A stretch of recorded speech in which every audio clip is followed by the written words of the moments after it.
Welcome to Washington Today on C-SPAN Radio for Thursday, February 16th, 2023. President Joe Biden says the shooting down of a Chinese surveillance balloon after it flew over the U.S. sent a clear message that the violation of our sovereignty is unacceptable. And while he says the U.S. is not looking for a new Cold War with China, he makes no apologies for taking down that balloon and will remain in communication with Chinese President Xi Jingping. President also saying that the three other aerial objects shot down in the past couple of days, of them he does not know exactly what they are, but nothing suggests, he says, they're related to the Chinese balloon program. And the president says there's no evidence that there has been a sudden increase in the number of objects in the sky. Coming up, we'll have the president's full statement. Republican Senator Josh Hawley today calling for a foreign policy pivot from supporting Ukraine in its fight against Russia's invasion to countering China.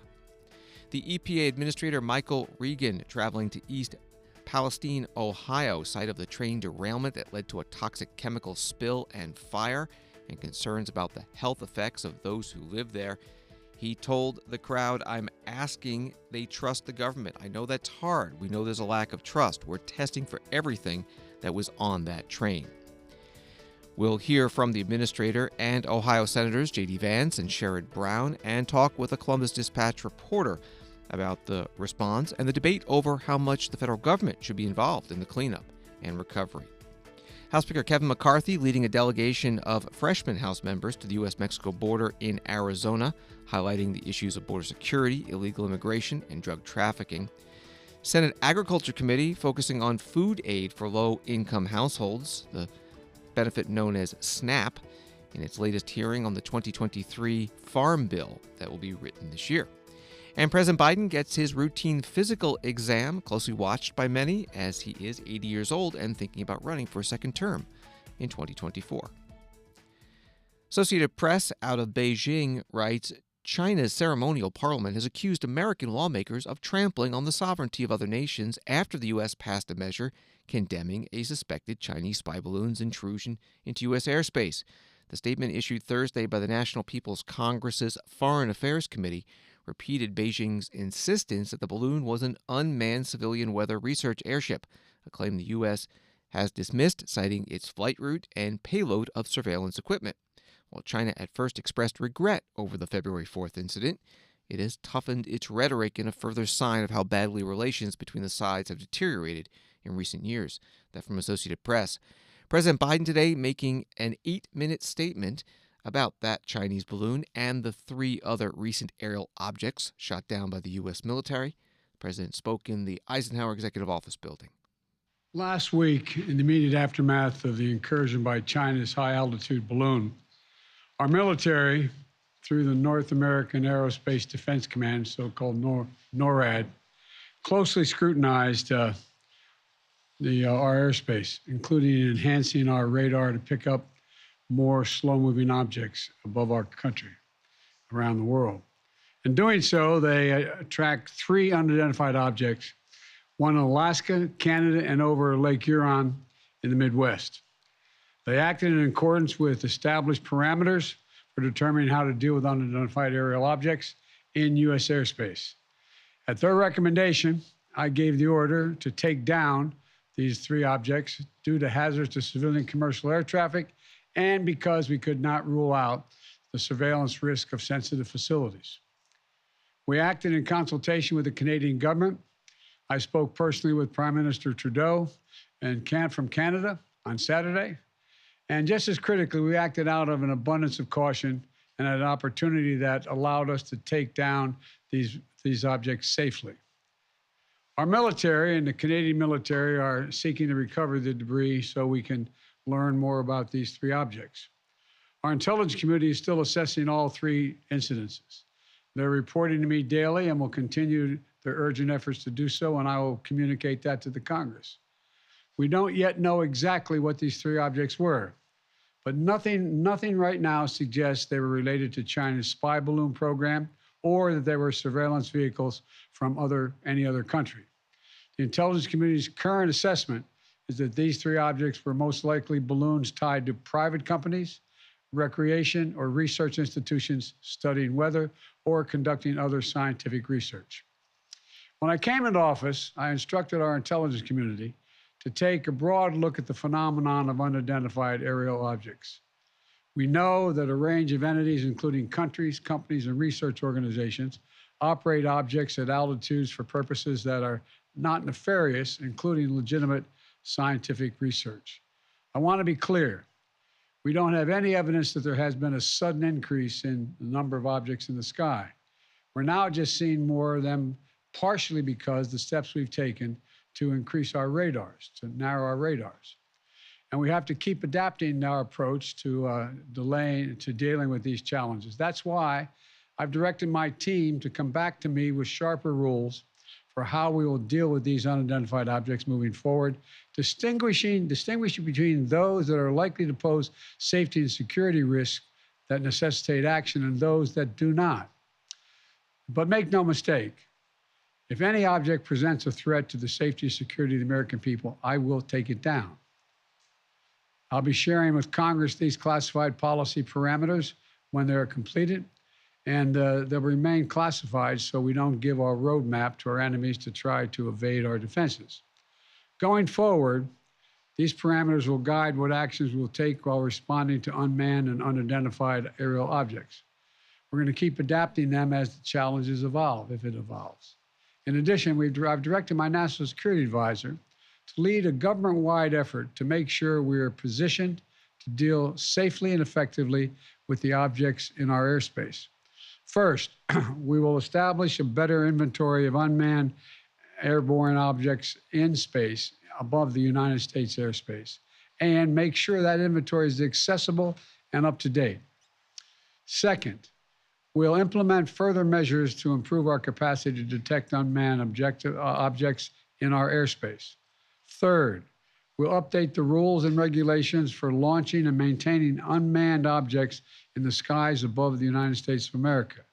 And fourth, my Secretary of State will lead an effort to help establish common global norms in this largely unregulated space. These steps will lead to safer and more secure skies for our air travelers, our military, our scientists, and for people on the ground as well. That's my job as your President, Commander-in-Chief. As the events of the previous days have shown, we'll always act to protect the interest of the American people and the security of the American people. Since I came to office, we've developed the ability to identify, track, and study high-altitude surveillance balloons connected with the Chinese military. When one of these high-altitude surveillance balloons entered our airspace over the continental United States earlier in the month, I gave the order to shoot it down as soon as it would be safe to do so. The military advised against shooting it down over land because of the sheer size of it. It was the size of multiple school buses and it posed a risk to people on the ground if it was shot down where people lived. Instead, we tracked it closely, we analyzed its capabilities, and we learned more about how it operates. And because we knew its path, we were able to protect sensitive sites against collection. We waited until it was safely over water, which would not only protect civilians, but also enable us to recover substantial components for further analytics. And then we shot it down, sending a clear message. The violation of our sovereignty is unacceptable. We'll act to protect our country, and we did. Now, this past Friday, we put restrictions on 6 firms that directly support the People's Republic Liberation Army, the People's Liberation Army aerospace program that includes airships and balloons, denying them access to U.S. technology. We briefed our diplomatic partners and our allies around the world, and we know about China's program and where their balloons have flown. Some of them have also raised their concerns directly with China. Our exports have lifted components of the Chinese balloon's payload off the ocean floor. We're analyzing them as I speak, and what we learn will strengthen our capabilities. Now, we'll also continue to engage with China, as we have throughout the past 2 weeks. As I've said since the beginning of my administration, we seek competition, not conflict with China. We're not looking for a new Cold War, but I make no apologies, and we will compete. And we'll responsibly manage that competition so that it doesn't veer into conflict. This episode underscores the importance of maintaining open lines of communication between our diplomats and our military professionals. Our diplomats will be engaging further, and I will remain in communication with President Xi. I'm grateful for the work of the last several weeks of our intelligence, diplomatic, and military professionals who have proved once again to be the most capable in the world. And I want to thank you all. Now, look, the other thing I want to point out is that we are going to keep our allies and the Congress contemporaneously informed of all we know and all we learn. And I expect to be speaking with President Xi, and I hope we're going to get to the bottom of this. But I make no apologies for taking down that balloon. Thank you very much.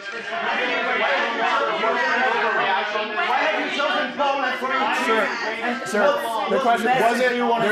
There's been criticism. There's been criticism that this was. There's been criticism that this. China compromised by your family's business relations. Sir, Mr. President, there has been criticism. Did you overreact? Mr. President, there has been criticism that this was an overreaction that was done because of political pressure. You come to my office and ask the question when you have more polite people. Mr. President, why have you chosen Poland for your trip to mark anniversary of the war? And what's your message? What? When are you speaking to President Xi, Mr. President? President Joe Biden today in the Eisenhower Executive Office building right next to the White House. The Twitter account @HouseGOP tweeted about one of the questions that the president was asked that you just heard. They tweet, reporter asking, is your ability to deal with China compromised by your family's business relationships in China? President Biden responding, give me a break, man. And then House GOP adding, it's a fair question. Why can't he answer it? What's he hiding? The U.S. Senate has joined the House in passing resolutions condemning China for that spy balloon, one coming from Senator Josh Hawley, Republican from Missouri. It condemns the Chinese Communist Party for an invasion of U.S. airspace while calling on the president to be transparent with the American people and Congress about the spy balloon incident and other attempts at espionage from China. The second resolution, a bipartisan one from Senators Jon Tester, Democrat from Montana, and Susan Collins, Republican from Maine, condemns China for a brazen violation of U.S. sovereignty with that spy balloon. That spy balloon was first spotted by the public over Montana. Senator Tester posting a short video after the resolutions passed last night. My bipartisan resolution condemning China for sending a surveillance balloon over the United States just passed the Senate. This is a bipartisan effort to inform China that not only were their actions inappropriate, but their moves to replace us economically and militarily will fail. It is important that we get to the bottom of what transpired with that balloon that went over Montana and was shot down off the coast of South Carolina.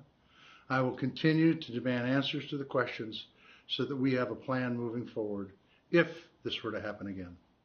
Senator Jon Tester posting the video Wednesday night. The Senate Majority Leader Chuck Schumer has tasked him with investigating that specific Chinese spy balloon incident.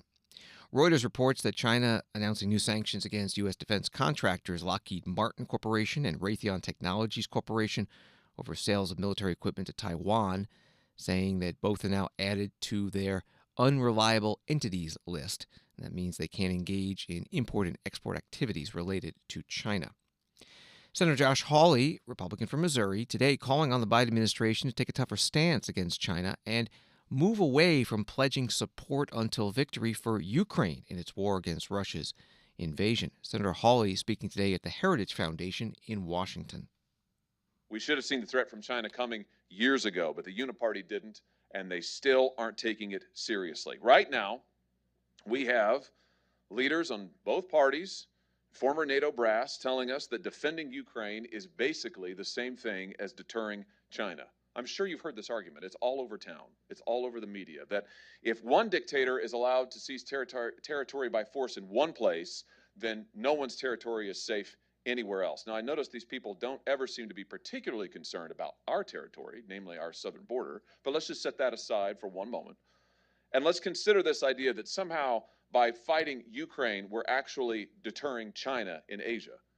The truth is that China's path to global superpower runs through Asia in order to establish itself as the global power it seeks to be, China must establish hegemony in Asia, which means we must stop them there. As Napoleon once is said to have remarked, if you want to take Vienna, take Vienna. If you want to deter China in Asia, deter them in Asia. The idea that spending money in Ukraine will somehow stop China's military buildup and its imperial ambitions elsewhere is simply fanciful. And yet, Congress has poured billions, over $100 billion and counting, into Ukraine defenses at a time when the American people are still dealing with sky-high inflation, and there's no end in sight. Senator Josh Hawley, Republican from Missouri, today at the Heritage Foundation. In the middle of his speech, he was interrupted by a protester with the group Code Pink, which describes itself as a women-led grassroots organization working to end U.S. wars and militarism. And what do our leadership... We have the largest military in the world. We spend over $1 trillion every year. And the state, your state of Missouri, is over half of people are in poverty. China is not our enemy. The climate crisis is. We need to be serious about the climate crisis. That is, we need diplomacy in Ukraine and with China. We are continuing to have more aggression with China, and we are spending more on our military than 100 countries combined. The climate crisis is our common threat. It's interesting. This administration wants to use the climate crisis as a justification for its agenda in Ukraine and elsewhere. Maybe they ought to visit with that gal. Senator Josh Hawley at the Heritage Foundation. You can find the full video, C-SPAN covered it, at our website, cspan.org. Washington Post has a story coming out of Munich, Germany. Vice President Kamala Harris touched down here Thursday in preparation for a speech to world leaders that will express enduring solidarity with Ukraine in its conflict with Russia. Even as the White House has warned Kyiv it could soon see limits in support from the United States and other countries. Vice President Harris scheduled to speak at the Munich Security Conference on Saturday, the second straight year she has led the U.S. delegation to the international gathering of political, intelligence, and defense leaders. This time, the vice president is addressing the global summit just days before the first anniversary of the Russian invasion of Ukraine as the world braces for what could be a decisive spring fighting season. That from the Washington Post. Several U.S. senators also making the trip to the Munich Security Conference on a CODEL, or Congressional delegation, that is still named for the late Senator John McCain, Republican from Arizona. One of the senators making the trip this year, Lindsey Graham, Republican from South Carolina, spoke with reporters today on Capitol Hill. CODEL McCain is named after John because he loved the transatlantic partnership, and we're going to fly the flag bipartisan, House, Senate, bicameral. And the whole idea of the Munich Security Conference after World War II was to prevent what's going on. The Munich Security Conference came out of the ashes of World War II to create a transatlantic partnership between the United States and Europe. Now it's expanded in a rules-based society where sovereignty is respected. If you got disputes about who owns what, you go to court. You just don't take things by force of arms. So I find it very ironic that as we go into this Munich Security Conference, the map of Europe is put in doubt by force of arms. The alliance is held. The Republican Party will hold. Asking questions about where taxpayer dollars go is very appropriate. Whether or not our money is hitting the target, whether or not there's corruption involved in the system, count me in. The idea of abandoning Ukraine is just folly. China is watching. The world is interconnected. And I will say this to all the attendees at Munich. Everything we've said since World War II about the world as it should be will ring hollow and just talk if Putin gets away with this. So the sooner they can get the jets, the sooner they can have the capability in Ukraine to expel the invader, the better. But I will not tolerate, and I'm sure John McCain would say it with every ounce of his being, that when the military conflict is over, accountability has to be center stage to deter this in the future. Senator Lindsey Graham, Republican from South Carolina, at a news conference today on Capitol Hill in Washington with two Democratic senators who are also going to the Munich Security Conference, Richard Blumenthal of Connecticut, Sheldon Whitehouse from Rhode Island. A story from NPR. The Kyiv military administration says it shot down 6 Russian balloons that appeared over the Ukrainian capital during an air raid warning on Wednesday. And similar balloons had appeared in other parts of Ukraine on Sunday. A spokesman for Ukraine's Air Force said the balloons had plain metal triangles suspended with string below them, saying that was enough to appear like an incoming missile or drone on Ukrainian radars. He said on national TV, Russia wants Ukraine to waste its ammunition on these balloons, which effectively cost them nothing at all. You're listening to Washington Today. A story from the Akron Beacon Journal in Ohio. Michael Regan, the administrator of the U.S. Environmental Protection Agency, said the federal agency is absolutely going to hold Norfolk Southern responsible on the derailment of one of its trains carrying hazardous materials in East Palestine. Michael Regan is in that city today, 13 days after the train derailed and caught fire in the village. He said there's 24/7 air monitoring in place with no levels of concern detected. He also said water testing is ongoing, and the Ohio Department of Health recommends residents use bottled water. I want this community to know that they don't have to manage this issue on their own. As President Biden told Governor DeWine, anything the state needs, we will be here to help. As Governor DeWine and I discussed last night, we are going to get through this as a team. And at the same time, we are absolutely going to hold Norfolk Southern accountable, and I can promise you that. From the very beginning, EPA personnel have been on site, supporting local and state partners as they've led emergency response efforts. We've had boots on the ground, leading robust air quality testing, including the Advanced Technological Aspect Plane and a mobile analytical laboratory in and around East Palestine. Since the fire went out, EPA air monitoring has not detected any levels of health concern in the community that are attributed to the train derailment. EPA has assisted with the screening of more than 480 homes under the voluntary screening program offered to residents, and no detections of vinyl chloride or hydrogen chloride were identified. And we're continuing to make those screenings available to any resident that wants to have their indoor air tested. We're also continuing to conduct 24/7 air monitoring to ensure the health and safety of all residents.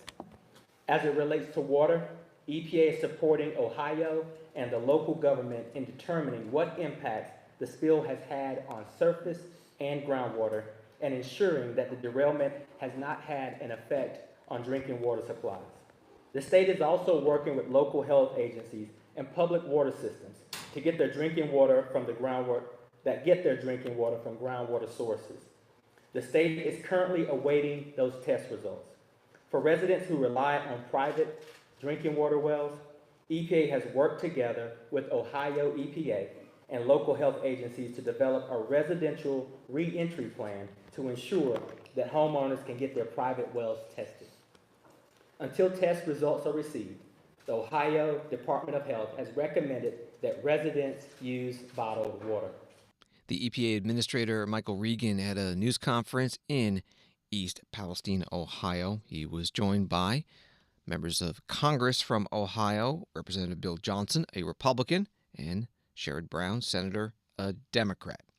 Senator Brown asked about getting federal money to help the recovery from the train crash and chemical spill and fire.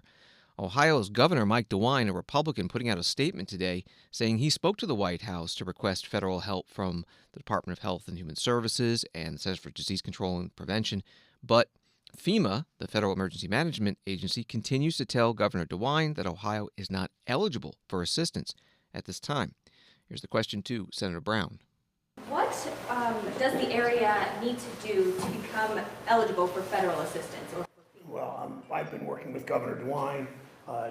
Ann Vogel just talked to you about his declaration this morning. We sent him a letter late yesterday. He is responding by asking. He talked to the White House this morning, and the White House has talked to me about this. I think all of whether it's FEMA, whether it's CDC, whether it's EPA already, whether it's FRA, whether it's the Surface Transportation Safety Surface Transportation Safety Board, ST, all of them are on board. So you will see that seamless work between Governor DeWine on behalf of the state and President Biden and me, and I assume Senator Vance and Congressman and the two Congress people here from Ohio today working on this. So I think there's nothing to worry about that way. What would that assistance look like? Well, we don't know. It's what Governor DeWine asked for, but it's CDC testing. It's working on the people in charge of rail, or FRA, and the Surface Transportation Safety Board. I didn't get that right, but close enough. On any of those agencies that Governor HHS is involved, any of those agencies that Governor DeWine needs service from. So he's told that the state is not eligible for this. So it sounds The like state is there's eligible. something that the state wants that the federal government is saying. I don't think there is. I think that everything that the state government everything that I can see that the state government is asked for, they are eligible, and I will fight on behalf of Governor DeWine and the state to make sure that they get those services. Senator Sherrod Brown at a news conference in East Palestine, Ohio, and also there, the EPA Administrator Michael Regan. Earlier in the day, the other U.S. Senator from Ohio, Republican J.D. Vance, spoke to reporters at a separate news conference in the city.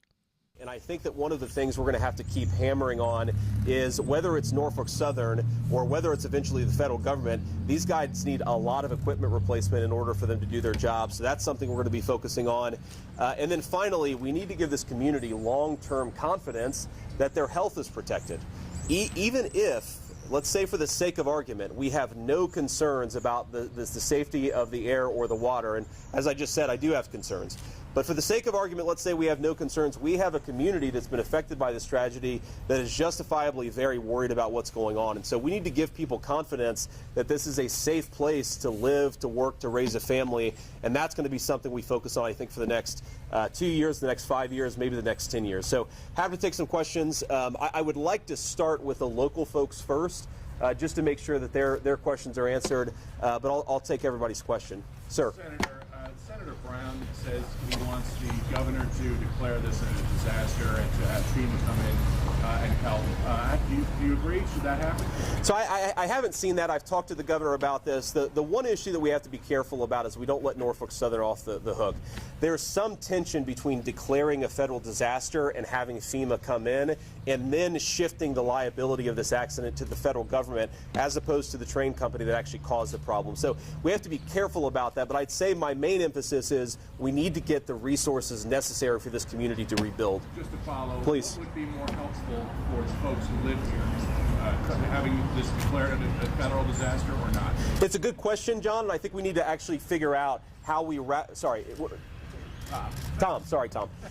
It's a good question, and I think we need to figure out how to more rapidly deploy resources here. What I've heard inside is that in terms of pure financial support, now talk about the cleanup, I think Norfolk Southern has not done the job they need to do on the cleanup. But in terms of pure financial support, the community that I've listened to feels like they're so far getting what they need. So right now, I think we need to emphasize this is Norfolk Southern's problem. They deserve the they have the financial responsibility to fix it. And that's where I'm focused. But look, this is a dynamic situation. That could be a different answer 3 days from now. Senator J.D. Vance, Republican from Ohio, in East Palestine, Ohio, today. More on the chemical spill from the train derailment. Hawley is a Columbus Dispatch reporter covering state government and politics for the USA Today Network Ohio Bureau, joining us now by phone. Thank you very much. A lot of discussion about the state versus the federal government's roles in responding. What is the latest today? So the Ohio Environmental Protection Agency has been closely working with federal EPA officials. Governor Mike DeWine has, been in contact with people throughout all of this and providing information. But they've said that a lot of the sort of regulation and enforcement and management of railroads is done by the federal government. And so the investigation, for example, is being conducted by the NTSB. The state's deferring to the federal government on that at this point. I think there are some conversations happening in the legislature about what Ohio could maybe do in response to this, but there seems to be a sense that, a lot of this falls on the federal government to address. Senator Sherrod Brown of Ohio wants a federal disaster declaration declared for the area, but Senator J.D. Vance, Senator Brown's a Democrat, Senator Vance is a Republican, not so sure about that. What are the advantages and disadvantages? Well, I think Senator Brown is interested in seeing more federal resources go to Ohio to ensure that this is cleaned up in an efficient way to get residents, back on their feet as much as possible. Governor DeWine's office has said they're continuing to look into the prospect of a federal disaster response, but at this point, they don't think the state qualifies for that. That is because there hasn't been any property damage necessarily to people's houses and things like that. So at this point, DeWine doesn't think that they qualify for FEMA relief. They have called in some teams from Health and Human Services and the Centers for Disease Control and Prevention to help address some of the health-related needs that residents are experiencing, but that's about the extent of it right now. It's been a few weeks since the derailment. What does the crash site look like now? How far along is the cleanup? They're still, it's my understanding, I have not been up there, but it's my understanding, they're still, cleaning up some of the pileup. I think I saw something today that says they've stocked up about 900,000 gallons of liquid from the area. They're continuing to clean up contaminated soil and things like that. Residents have been allowed to return to the area in the wake of air testing that indicated that things were safe for people to breathe, but it still is very much a village in disrepair right now. We're talking with Hawley B. Miller from the Columbus Dispatch. I realize that at this point they're dealing with the immediate effects, but have there been any discussions about long-term costs of the cleanup and healthcare concerns? I think health officials in Ohio are waiting to see what happens. There is an understanding that, as you said, some of the real effects of this won't be known for a long time.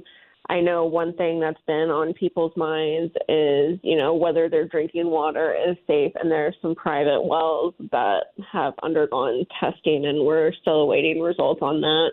I talked with an engineering professor near Cleveland who said,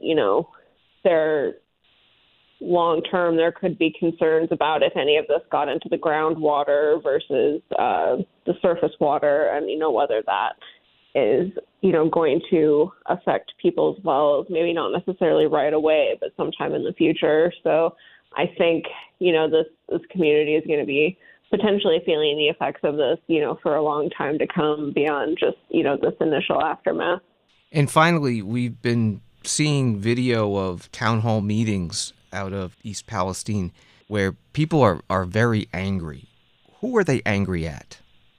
I think a lot of their frustration is directed right now at Norfolk Southern, the railroad that was operating this train.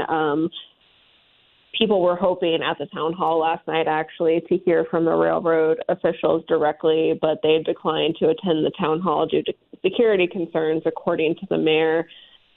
I think there's also some frustration with the federal government and even media outlets about, they feel like they were getting ignored initially, that people didn't understand the ramifications of what happened up there immediately. And, there are federal officials on the ground there today. I think some people are wondering why it took them nearly 2 weeks to make that happen. And, as I said, there's also been some criticism of the media coverage of this. Hawley B. Miller, Columbus Dispatch reporter who covers state government politics for the USA Today Network Ohio Bureau. She's on Twitter at Hawley B. Miller. Thank you very much. Thank you. Washington Today continues in a moment. C-SPAN Now is a free mobile app featuring your unfiltered view of what's happening in Washington, live and on demand.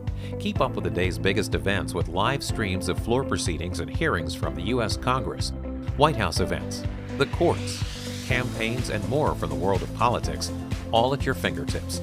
You can also stay current with the latest episodes of Washington Journal and find scheduling information for C-SPAN's TV networks and C-SPAN Radio, plus a variety of compelling podcasts. C-SPAN Now is available at the Apple Store and Google Play. Download it for free today. C-SPAN Now, your front row seat to Washington, anytime, anywhere.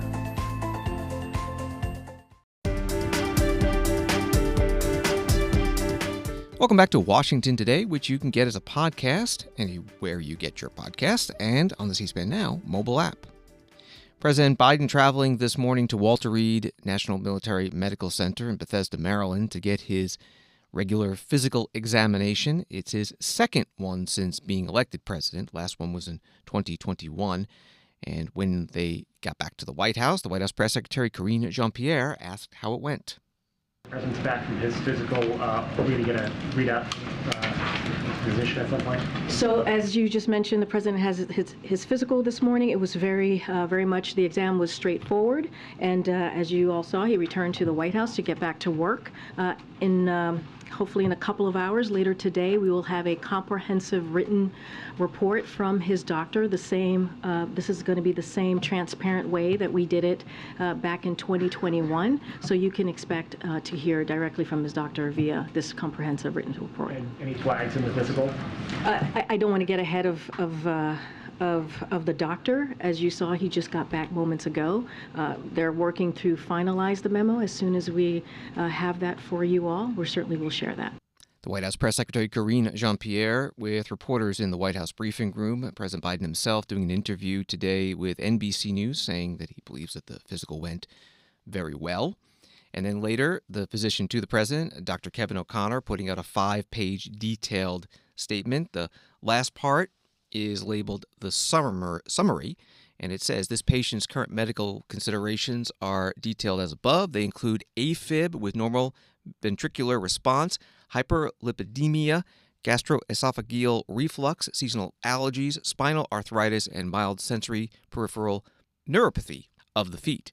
For these, he takes 3 common prescription medications and 2 common over-the-counter medications. In the next paragraph, President Biden remains a healthy, vigorous 80-year-old male who is fit to successfully execute the duties of the presidency, to include those as chief executive, head of state, and commander-in-chief. An article at CNN about the president's physical exam reads, President Biden, who would be 86 at the end of a potential second term, has faced consistent questions about his age and health from conservative critics. Presidents are under no legal requirement to release information about their health and can choose which details are made public. Reports from the White House physician over the last several decades have consistently described the office holder as fit to serve.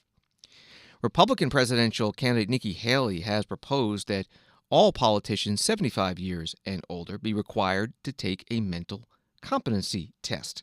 The White House press secretary, Karine Jean-Pierre, asked for a response. One on Nikki Haley, who is now running for president. She is calling for mental competency tests for politicians 75 and up, clearly a dig at the current president.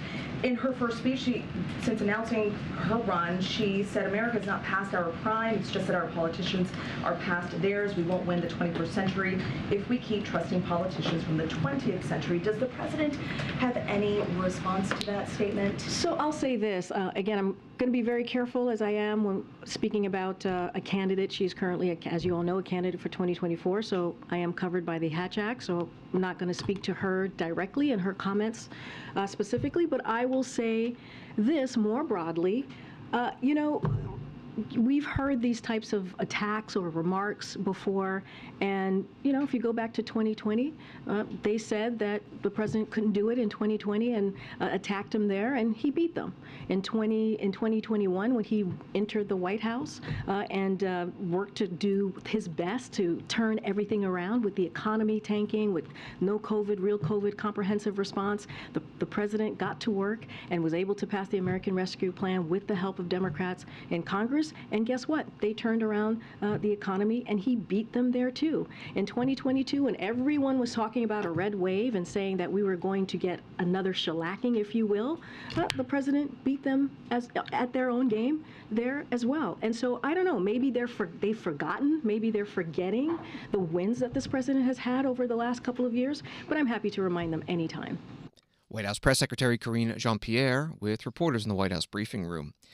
Nikki Haley, the Republican presidential candidate, asked this morning in a Fox News interview how she thinks former President Donald Trump, who is running for president again, would do on her proposed mental competency test for politicians older than 75. She said, "I think he did great the last time he did it. I have no reason to think he wouldn't do well this time, but I do think we need it."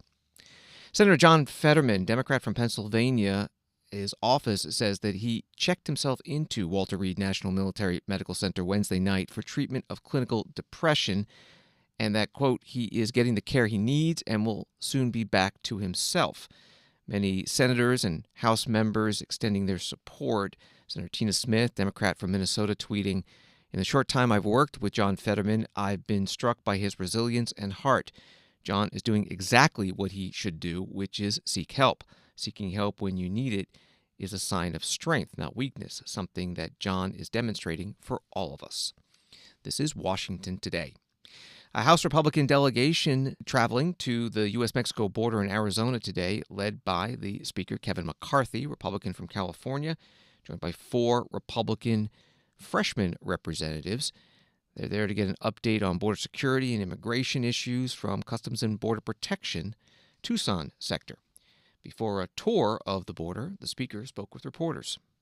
First of all, thank you for having me here, Sheriff, Mayor. I appreciate the opportunity, and I've brought a number of freshmen here too. This is in Juan Ciscomani's district, but the freshmen that we brought so they could have an understanding of what's going on in the border. And in this area, it's a little different. Sheriff, you told the story that a couple years ago, it was only 5% inside in your jails dealt with what was going on along this border. Now it's 45%. This area here has the largest percentage of getaways. And it's different than any other place in the border. You look at the terrain. But those who are coming across the border are all wearing camouflage. On their feet, they have carpet shoes to make it harder to get. And the sad part of what's happening here is the country of Mexico does not know who's leaving their country. America, we do not know who's coming into our country. But there is one entity who knows who is leaving Mexico and who's coming into America, the Sinaloa cartel. Because nobody comes across this border without paying. Learned a story earlier today of an individual came up, went through an opening where the wall had not been finished and tried to come across. It wasn't the border agents who were able to stop him.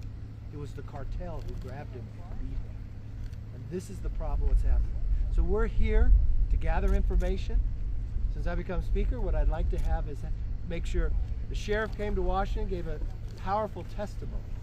But what I'd like to see is that people don't have to come to Washington, that the members of Congress come here to have the hearing, to learn the stories that the mayor told that's happening with a 16-year-old, doing 105 miles an hour, hitting a lady and T-boning her and killing her when she was retiring and on her birthday.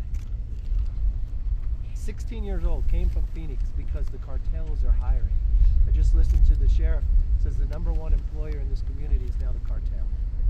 Hiring American individuals, and that's what he's trying to stop. So I thank you for being a part of it today. I know we're going to do a press conference a little later, but we're going to take a tour with the mayor and the sheriff. House Speaker Kevin McCarthy, Republican from California, in Arizona on the U.S.-Mexico border, and as he said, joined by 4 new members of Congress, all Republicans.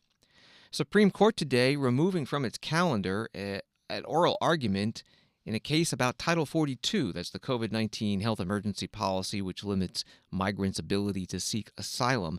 The case had been scheduled for March 1st. 19 Republican-led states trying to keep Title 42 in place, challenging the Biden administration's attempt to get rid of it.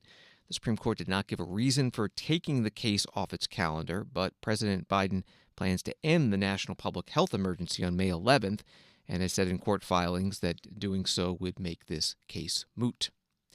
A Washington Post story, top House Republicans exploring significant changes to the nation's food stamps program, including benefit cuts and stricter work requirements, as some in the new majority scramble for ways to slash government spending this year. The early discussions have come in the context of the budget as Republican leaders look to deliver on their promise to eliminate the federal deficit over the next decade. That from the Post. The Senate Agriculture, Nutrition, and Forestry Committee held a hearing today about the federal food aid program called SNAP, Supplemental Nutrition Assistance Program. Senator Chuck Grassley, Republican from Iowa, asked Deputy Agriculture Undersecretary for Food, Nutrition, and Consumer Services, Stacy Dean, about the spike in recipients during the COVID-19 pandemic. CBO says that total spending on SNAP will exceed $1 2/10 trillion over the next decade. That is a staggering statistic, especially considering that when we were developing the last farm bill, the applicable number was 664. Our people's confidence in SNAP is undermined when this administration usurps Congress's power of the purse and very unilaterally increases the program's cost by hundreds of billions of dollars without any concern to the fiscal impact and the impact on inflation. So before I ask questions, I'm going to kind of sum up a philosophy I have. I don't know how it's shared by other people. But February 2020, we had X number of money and people on food stamps. And then we had to intervene and spend a heck of a lot of money before the pandemic. So I assume if you do something because you have a pandemic, you have an emergency, that when that emergency is over, you go back to what's normal. And normal would be February 2020 plus inflation plus the number of people on that have increased in population. And that figure that came out of the Budget Committee is nothing similar to that today, or with what they were projecting, with the reality of if you didn't have the pandemic. So the pandemic cannot be used as an excuse to ramp up federal spending. So my question to you, Undersecretary, what role do you think the increase in food and nutrition spending has contributed to food inflation for middle-class families that do not qualify for SNAP? Well, let me just first remark, if I can offer a friendly amendment on your principle, I would argue a program's share of GDP, its share of the economy.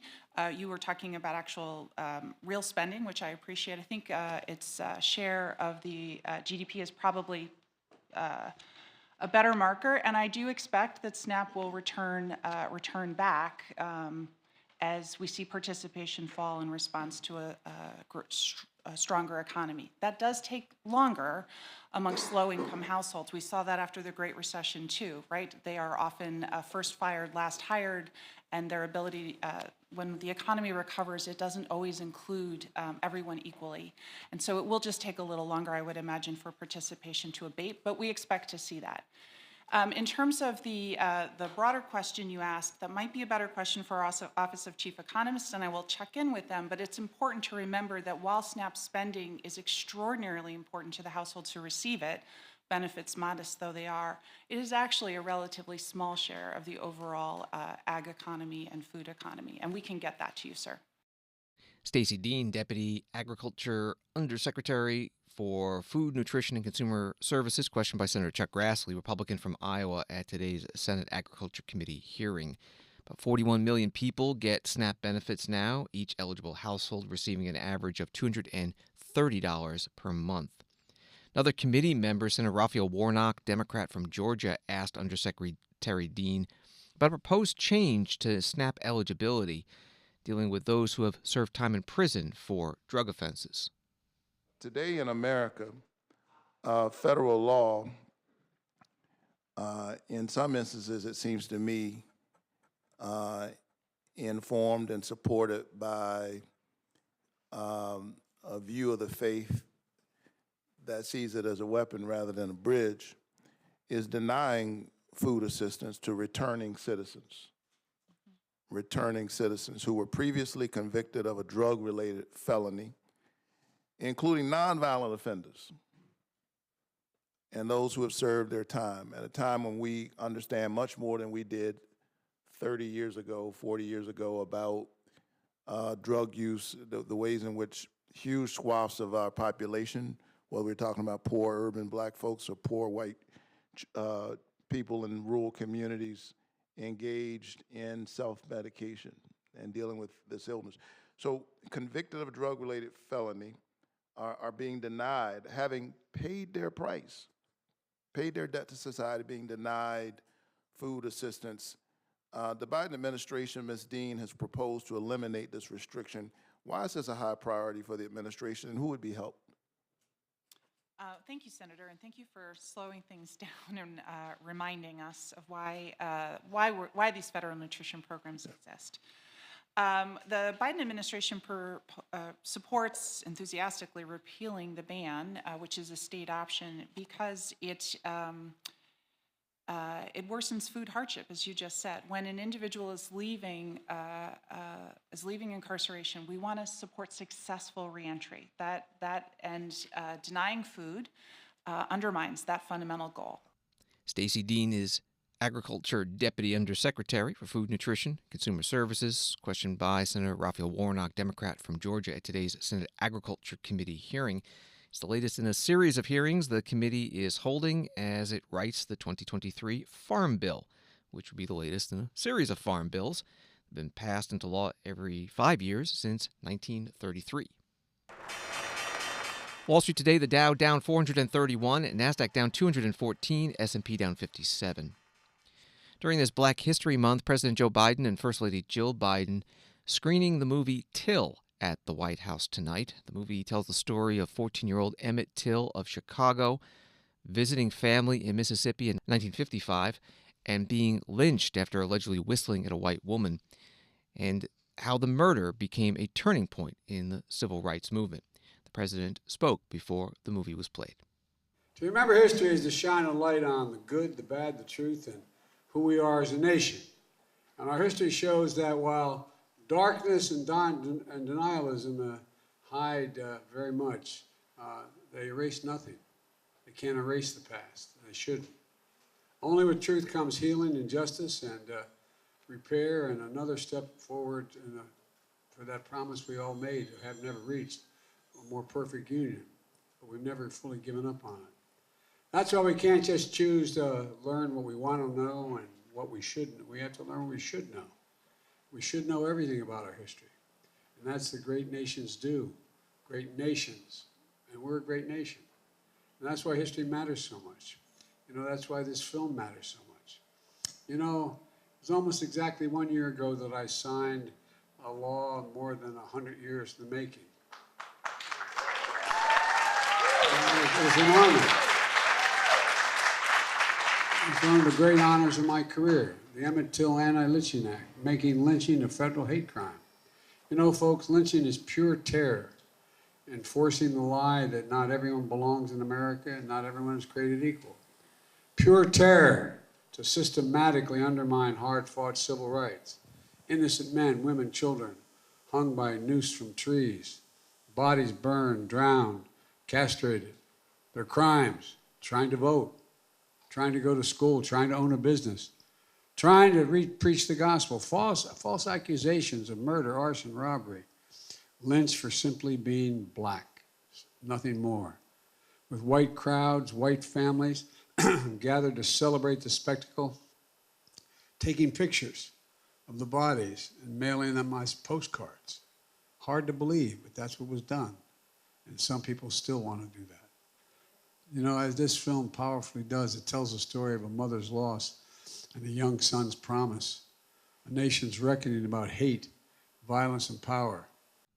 President Biden at the White House before the screening of the movie Till, the story of Emmett Till.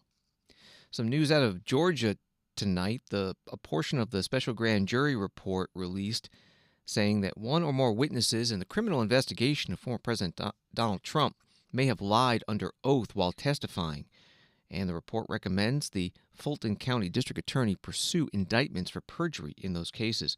Grand jury investigated Donald Trump for possible illegal interference in the state's 2020 presidential election, which President Biden won, and the report finding no significant fraud in that race in that state. Thanks for listening to Washington Today. Sign up for C-SPAN's evening newsletter word for word to get the stories that Washington is talking about sent to your inbox every day. Subscribe at c-span.org/connect. Have a good night.